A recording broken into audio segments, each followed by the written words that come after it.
Կաթողիկոսն է անուղղակի պատասխանել իշխանություններին, երբ որ մեր ձևովի ուխտավորները հասել էին իր մոտ, նշեց, որ անկախ իշխանությունների այս հակաեկեղեցական գործողություններից մենք անսասանենք, սա ըստ էության նշանակում է, որ գնալու տեղ չունենք։ Սա ինչպես եք մեկնաբանում։ Չհասկացա, ով էր նման բան ասել։ Կաթողիկոսը։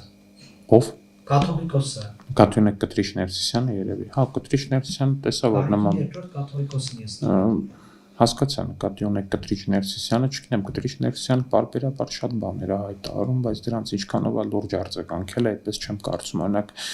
իստմա ինքը այնտեղ այն Արշակը ավելի հետաքրքիր հարցեր ունեն քննարկելու, որ փորձում են մեկ-մեկ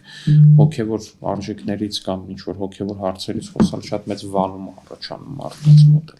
Ինչից պետք է խոսեն, որ ասում եք այլ կարևոր հարց։ Օրինակ, չգիտեմ, բանը Արշակը շատ հայտնի է կոնկրետ այդ շրջանում, առհասարակ Վաղարշապատի շրջանում, տենց յաշիկ քշելով ու ճռռցնելով, հիմա այնտեղ չգիտեմ, այդ ճռռիկներից կարա խոսա, չգիտեմ, իր յաշիկի անվահեծերից կարա խոսա, անվադողերից կարա խոսա, տենց բաներից էլի անկեղծ եմ ասում, չեմ պատկերացնում ուրիշ ինչի մասին այդ ամեն ինչ։ Նկատի ունեք թանկարժեք մեքենա է վարում։ Չէ, կա թանկարժեք մեքենա եւ կա թանկարժեք մեքենա յաշիկ։ Մի քիչ բան է, էլի, չգիտեմ, ինչքանով է բան, որ մեր եկեղեցու սրբազան համարվողներից մեկը պիտի դառնար յաշիկ ճռռցնող, այդ ինչքանով էր առհասարակ մտնում Գրիգոր Լուսավորիչի պլանների մեջ։